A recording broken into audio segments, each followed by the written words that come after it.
examples of Bernoulli's principle. For example, do you know how prairie dogs keep their burrows so well ventilated? Prairie dogs are burrowing rodents, and you will be amazed to know that they are one of the greatest architects applying the laws of physics so naturally to keep their burrows well ventilated. If the openings of the burrows are at the same vertical level, the animals maintain a difference in the diameter of the holes at the two entrances of their burrow.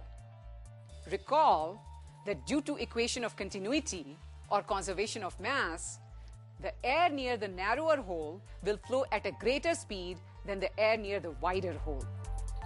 Now, according to Bernoulli's principle, lower speed of fluid implies a higher pressure if the height of the fluid does not change. So this results in a higher pressure at the wider opening, which has a lower air speed.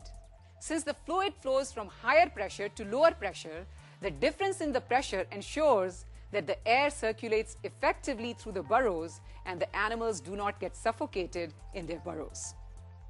Now consider another situation in which the land is not flat and one opening of the burrow is on a higher mound and the other opening is on a lower ground. In this situation, when one of the openings is on a mound, the two openings can be of equal diameter and still result in good ventilation from one opening of the burrow to another. Let's see how.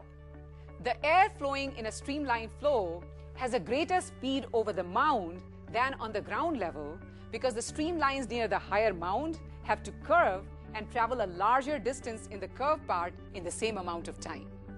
According to Bernoulli's principle, the higher air speed near the opening of the burrow at the greater height will create a lower pressure there compared to the opening at the lower height. Since air flows from higher to lower pressure, the air is sucked in the burrow through the opening at the ground level and leaves the burrow through the opening at the mounds. Prairie dogs indeed understand Bernoulli's principle. And now it's time to summarize the important points that we have discussed so far in our episode on Bernoulli's principle.